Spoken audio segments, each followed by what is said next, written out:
Welcome to Networking RX, a podcast devoted to helping business professionals like you enhance your networking skills in order to become more proficient giving and receiving quality business referrals and improving the overall quality of your life and the lives of those around you. The Networking RX podcast is a production of AmSpirit Business Connections, an organization whose mission is to empower business success through networking. Welcome back for another episode. This is Frank Agin, founder and president of AmSpirit Business Connections, and you are listening to the Networking RX podcast. Thanks for our subscribers. Thanks to those who are listening for the first time, tuning in for the first time. Thanks to those who have referred people to us. That's always a wonderful treat. Today I have a guest on. Our guest is Marilyn L. Gordon, and she's the president and founder of Mediatude LLC. It's a communication coaching company, and her expertise is in media and business presentation skills coaching as well as brand marketing. She also specializes in other communication-tailored classes, seminars, and workshops for her clients, such as listening skills and women's speak. I'll probably get her talking about what women's speak is. Previously, she was an account director and director of media and presentation skills for 11 years at a marketing communication company in Dearborn, Michigan. And this is what I love best of all. Marilyn taught undergrad and MBA classes at the Ross School of Business at the University of Michigan. For people who know me, they know I'm a Michigan fan. So this is a real treat for me. And she did that while she was obtaining her master's in communication studies. Additionally, she shared her presentation skills, expertise teaching in business executive education, the Business Executive Education Center, also at the Ross School of Business. Before obtaining her graduate degree and starting teaching, Marilyn worked for WJR Radio in Detroit. In addition to her business clients, she taught marketing part-time in the Business Development Center at Schoolcraft College and business writing at Madonna University. Marilyn, welcome to the program. Thank you, Frank. I'm so happy to be here. Can I just say go blue? No, you can. You absolutely can. I'm in Columbus, Ohio.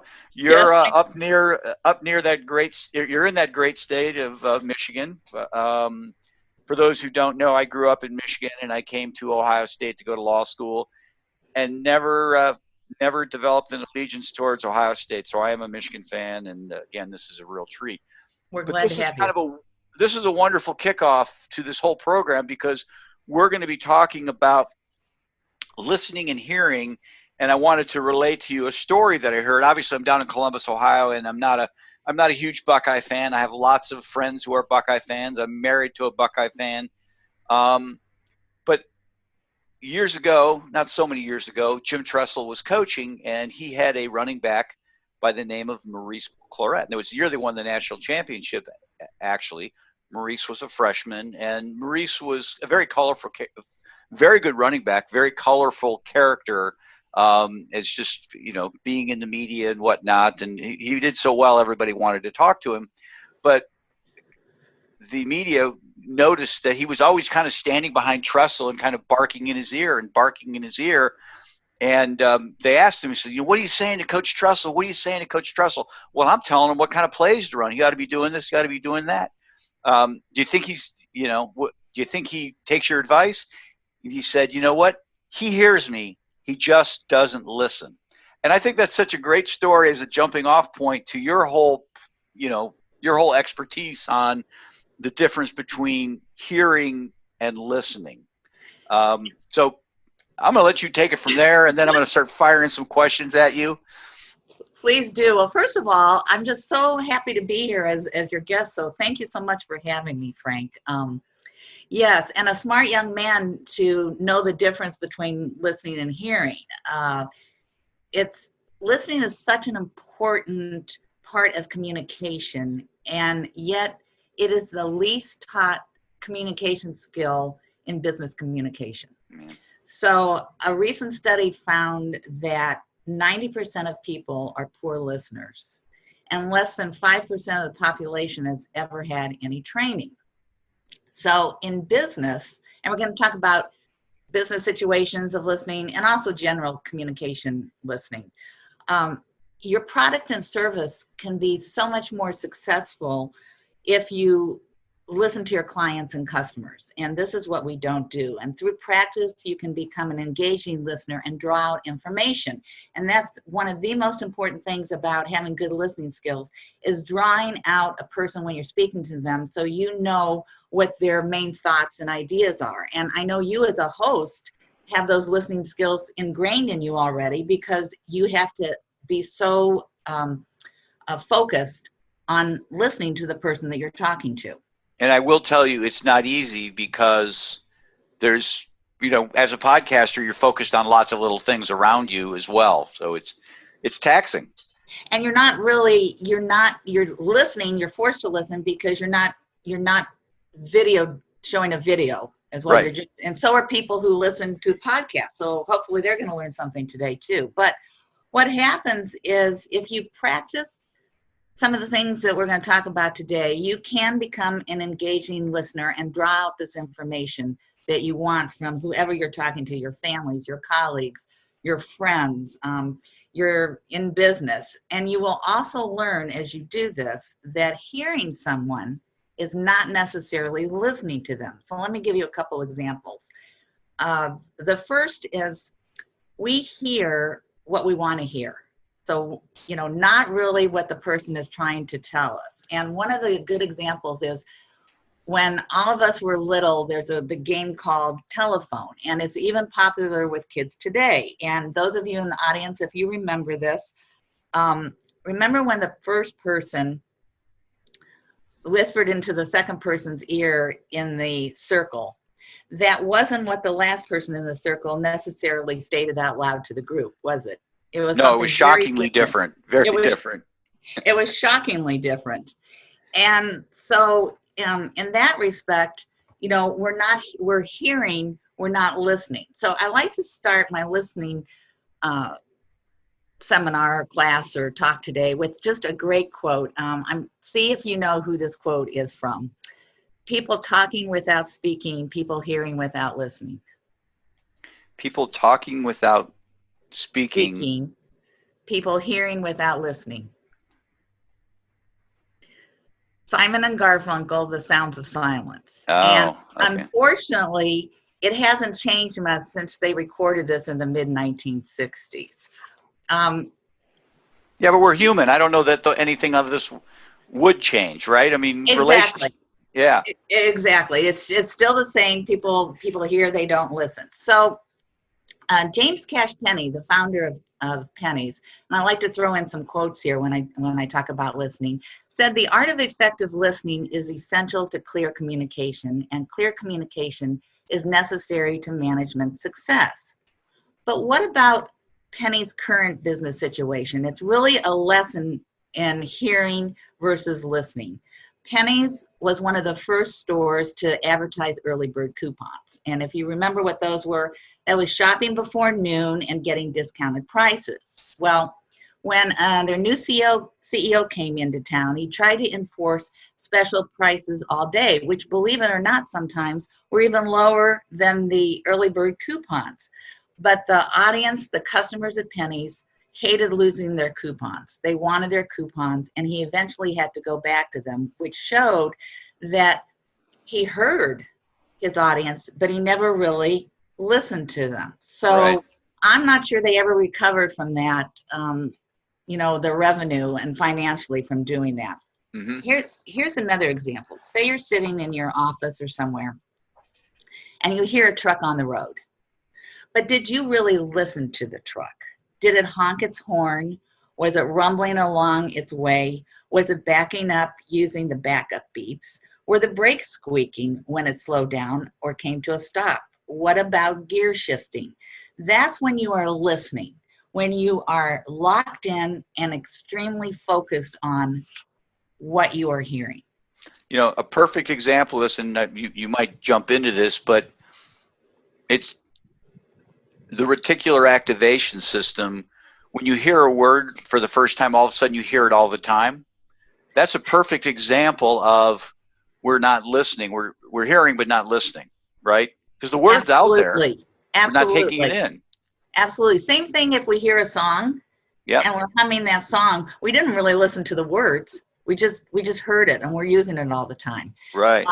Absolutely. So listening helps us build relationships, and it helps us develop loyalty and create respect, and leads to connecting. Why? Because we now start to understand our audiences, our customers, our friends' wants and needs. What is it they really want? What is it they really need?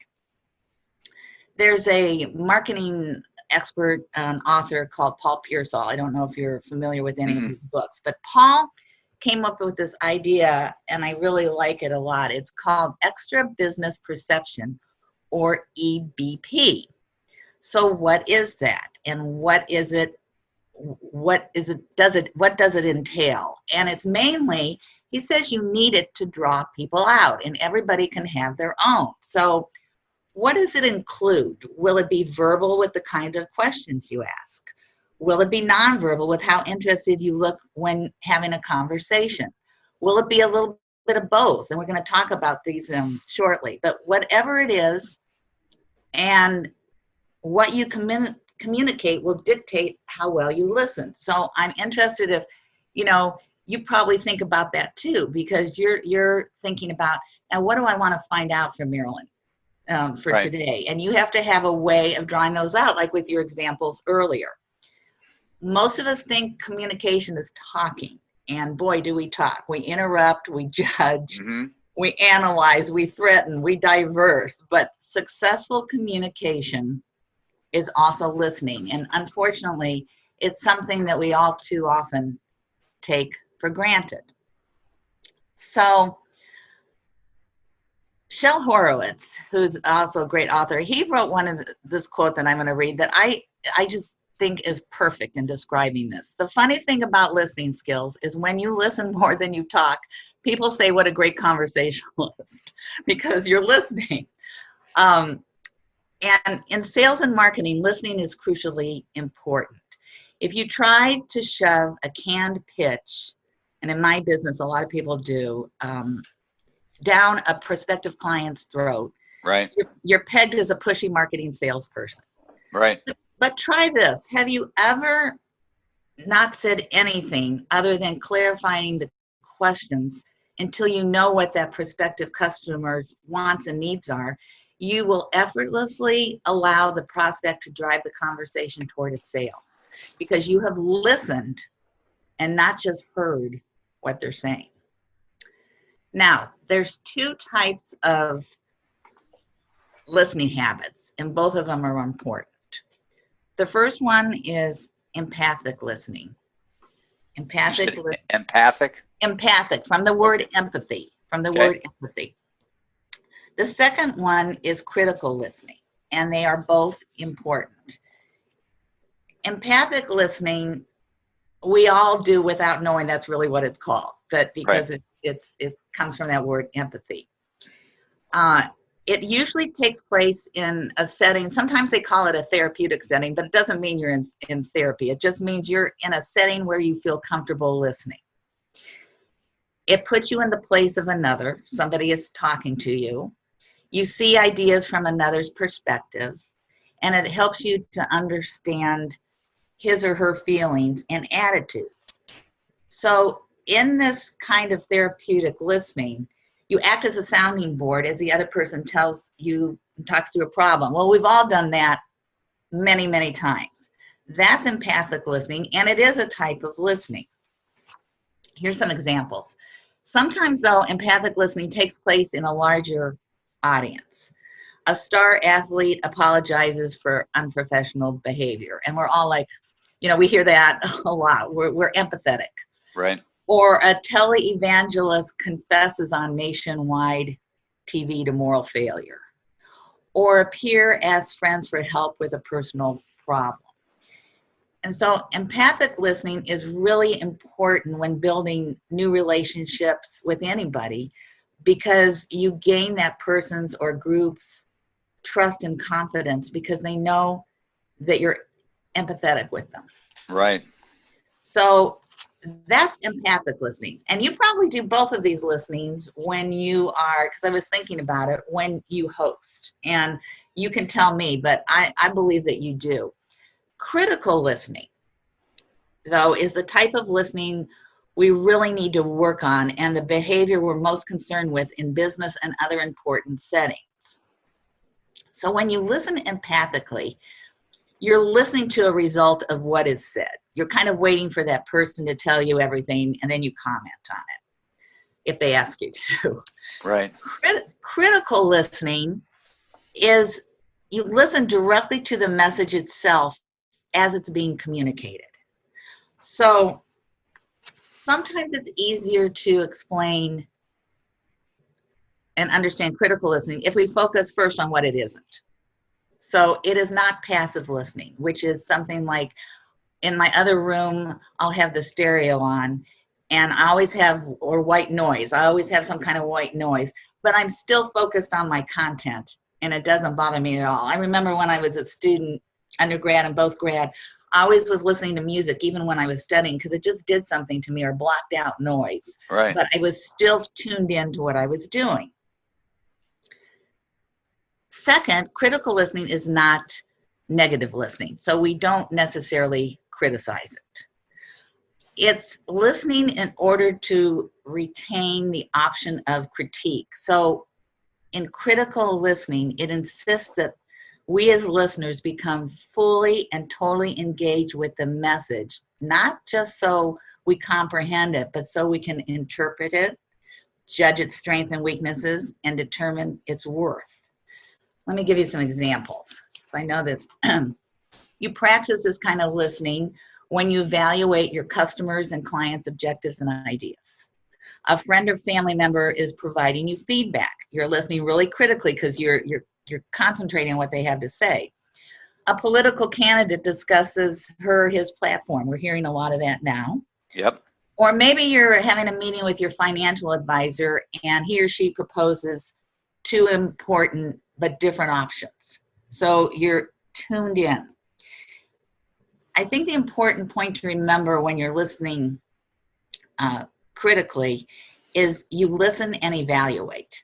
That's what I would say. You listen and evaluate. You decide to accept or reject a claim or idea, to act or delay action on a project, to decide whether to offer praise or blame, to vote for someone or not to vote for someone. And in business, it's really important because by listening critically, you add to the effectiveness of all areas of business, decisions on finance, on marketing, sales, when you're listening very closely to some kind of presentation or persuasive type of speech.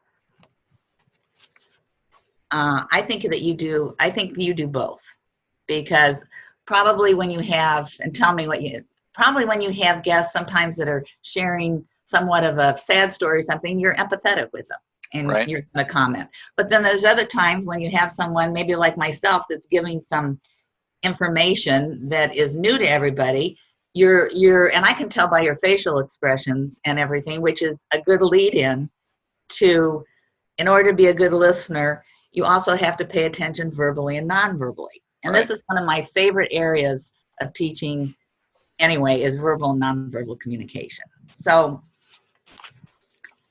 non-verbal communication is really important because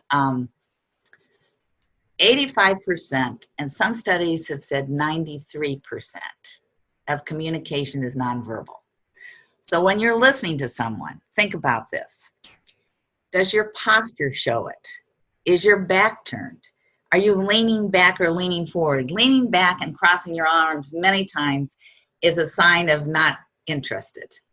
So are you doing that? Are you moving a lot? Are you texting? A definite no-no if you're in a conversation with someone. A, it's rude, in my opinion. And B, I can tell you this. You cannot listen critically if you're texting. There's just no way that you're going to, because you're not focused on it and you have to. Are you making good eye contact? Trick of the trade, sometimes if you're uncomfortable sitting just with one other person and looking at them, from my speaking training, you can always look at a person's forehead and they can't tell if they think you're looking at your eyes because it's in the same place. So it's kind of a good trick to have. But, don't roll your eyes, which we all tend to do sometimes. Are you rolling your eyes and giving yourself away? What about your gestures? Are you occasionally nodding your head in agreement or keeping your hands and body quiet so there's no distractions? And your facial expressions. Are you smiling? You can hear a person smile, believe it or not. Lifting your eyebrows in question, maybe biting your lower lip that you're feeling uncomfortable in the position or the question you've been asked. Or are you doing other distracting movements? It's huge. And oftentimes that affects the speaker more than the person listening, because it's very uncomfortable if I'm talking to you and you would be looking around in your office or whatever and not listening. The verbal part of listening is really one key area, and that's oftentimes, and journalists use these verbal cues a lot, using one or two encouraging words so that you can continue on, like I see, right, interesting. Not so they're in agreement, but it simply means, yes, I am listening to you, please go on. And one thing that I like, and I'm pretty sure that you do it oftentimes, is add the words "how so," because that gets you to go deeper into the conversation. So many times, if you watch on TV and watch interviews, you'll often see a journalist hold the microphone a little bit longer and then say, well, how so, or what do you mean by that? A negative on that, you enjoying sports, oftentimes journalists get stories with nonverbal holding a microphone longer in front of a young student athlete's face, and they tend to start talking about something that they shouldn't talk about. So there's good and bad at that. But some of these are the basic parts of listening. The nonverbal, the verbal, the difference between hearing and listening, the critical listening, and the empathic listening. And I think they're important just in the short time we have today to understand some of those differences and think about them. I think this is great. This is all real useful. What I would like to do is, what we can do is, you can stick around. We're going to tease the audience here. I'm going to have Marilyn stick around, and we're going to record another episode to be released here in a couple days. And I really, I've loved what you've shared. I want to kind of get into some listening tips. And I know you had mentioned that you had an exercise you wanted to do with me. So if we could do that in the second episode, that would be awesome. That'd be great. And I hope everyone today who's tuned in gained some insight on how to really listen in all kinds of situations. And we'll think about it before we come back next week. Okay, great. Thanks so much, Frank. Yeah, I've got Marilyn Gordon on here. We're gonna end now, and we'll be back at this shortly. Thanks for joining us on the Networking RX podcast. Please put what you've learned into action today and let us know if you have questions, comments, or ideas for future topics. You can email them to us at podcast@amspirit.com. That's AmSpirit.com. Finally, so you never miss an episode, be sure to subscribe to the Networking RX podcast through iTunes, Overcast, or however you receive your podcasts. Now get out and network with someone. The Networking RX podcast is the copyright production of AmSpirit Business Connections. All rights reserved.